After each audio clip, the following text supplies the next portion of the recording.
খুব স্বাদ, আপনারা খাইলে বুঝতে পারবা এটার স্বাদ। টমেটো দিয়ে আমি ফুটি বানাইমু, কিরকম বানাই আমার সাথে থাকবা।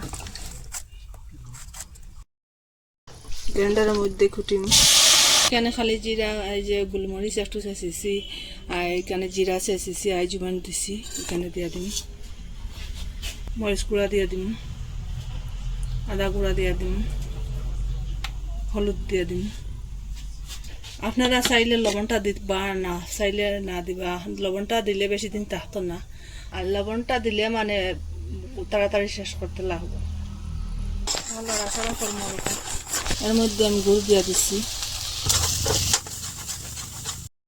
পরে আমি গ্যাসটা বন্ধ করে দিলাম। তালটা আগে থেকে আমি তেল মাখিয়ে রাখলাম, এই তালের মধ্যে দিয়ে দিন একটু একটু আমি দিয়া ওরকম চেকটা চেকটা করছি, আটটা ভিজাইয়া এখন আমি নিয়ে রোদের মধ্যে দিন দিয়ে দিচ্ছি, শুকাইব। এই যে আমি টমেটোর ফুটিটা রোদের মধ্যে দেখছিলাম, পুরা শুকাই গেছে। আমি 4 দিনের মতো শুকাইছি, পুরা রোদের মধ্যে শুকাইয়ে ঝনঝনা হয়ে গেছে গিয়া। এখন এটারে আমি ওরকম করে কাটিমু। আপনারা ওরকম একদিন বানাইয়া খাইবা, খাইলে না এটা বুঝতে না এটার স্বাদ, খাইলে পরে এটার স্বাদটা বুঝতে পারবাই। ওরকম তুলতে পারবাই, পুরাটাও তুলতে পারবাই। ওরকম টুকরা টুকরা করে উঠে ডিবার মধ্যে রাখে দিলে বহুত দিন থাকবো।